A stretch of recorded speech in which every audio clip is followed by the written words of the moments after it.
Me and my team, we want to tell you an interesting story about how Netflix was born out of a crisis. First, I'm going to give you a brief description about how Netflix was driven to change their culture during the dot-com bubble, and we're going to finish our presentation with some useful recommendation and hints for companies. The dot-com bubble. The dot-com bubble was mainly about the excitement of the internet. Investors invested in literally any kind of tech company, and they didn't check whether a company was profitable or not. In the end, the stock prices of those companies didn't really reflect the actual value. That's what made the bubble burst.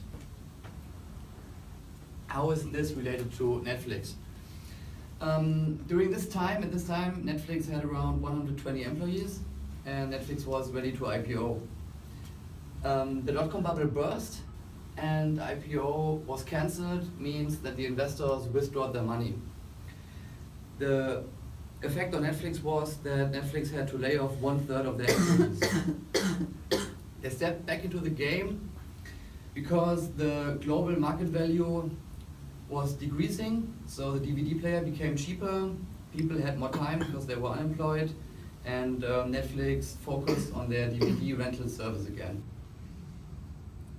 The bottom line is that Netflix lost kind of everything they worked for, their employees, their investments, and in the end, that's what turned their company around, and that's how the Netflix culture was shaped. Thank you, Philip. So here are the cultural aspects that Netflix came with. High performance. As we know, Netflix hired the best players in the market. But how far do they really take it? The answer is that Netflix aims to hire people who are self-driven, very productive, but who also work well with each other, which means no brilliant jerks. Also, diversity styles are fine, which means that Netflix, despite a strict selection, also supports diversity within a team. Context and control. So Netflix wants their employees to embrace a clear objectives, transparency, and have a clear rules, rather than to be under a control when setting up a task. As for pay top of the market, definitely Netflix tries to pay more than other would, but we have to be careful here because according to cognitive evaluation theory, this may hinder employees' motivation. Promotions and development. As we know, Netflix has a lot of opportunities and growth, which is an awesome intrinsic factor. And last but not least, freedom and responsibility, which we were really surprised about because Netflix offers unlimited vacations and you don't have to report to your boss about the spendings. But it's very awesome one because because employees are treated as grown-ups who don't have to ask what to be told. And more on that, we'll say ahead. Thanks, Serge. Netflix is based on a series of cultural values, being the most important freedom and responsibility. After studying Netflix organization, we realized that the secret of Netflix motivation comes from the self-determination theory. Why?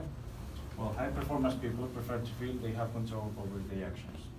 So the theory states that when an enjoyed task, something that you feel naturally motivated to do it, this is an extrinsic motivation, becomes an obligation, something where the motivation comes from an external source, like money, for example. This is an extrinsic motivation. Then the motivation decreases.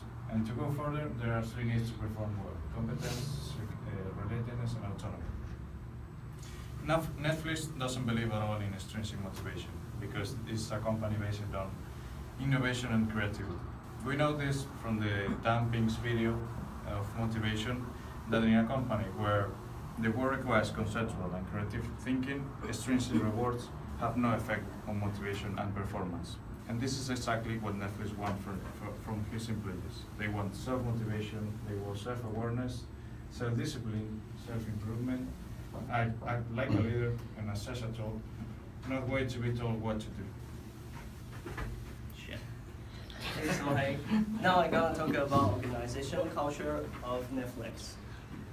In our opinion, we thought Netflix is on its way being a green company to becoming a teal company. Why do we say so? First, it's a green company because we can tell that they serve stakeholders and shareholders and invest heavily in their culture. It's a value-driven company. But how can we tell that it's becoming a teal company? First, self-management.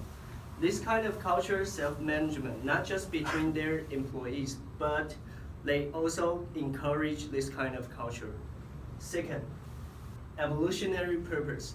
Netflix not just take their profit as their purpose.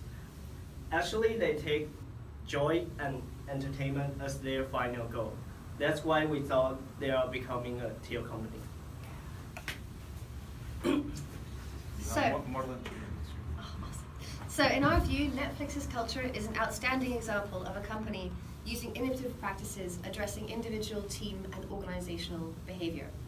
They learned from a transformational crisis, the dot-com crash, and changed their culture and management style to motivate a depleted and demoralized workforce.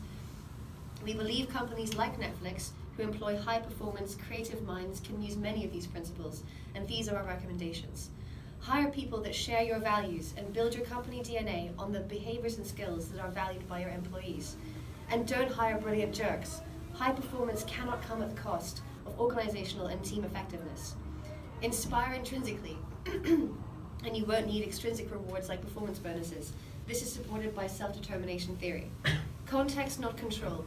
Managers must give employees an understanding of organizational goals, priorities, and what success really looks like. This breeds trust and enables autonomy and sound decision-making.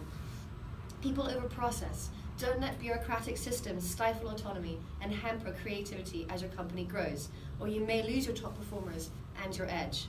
Find purpose beyond the bottom line. When your product or service provides your customers with something meaningful, you can achieve teal. And finally, give your employees freedom and responsibility, and you transform mindsets. Nothing is someone else's problem. It is everyone's problem, from your neighbor's trash to company profit. Through self-management, change can happen at every level. Thank you.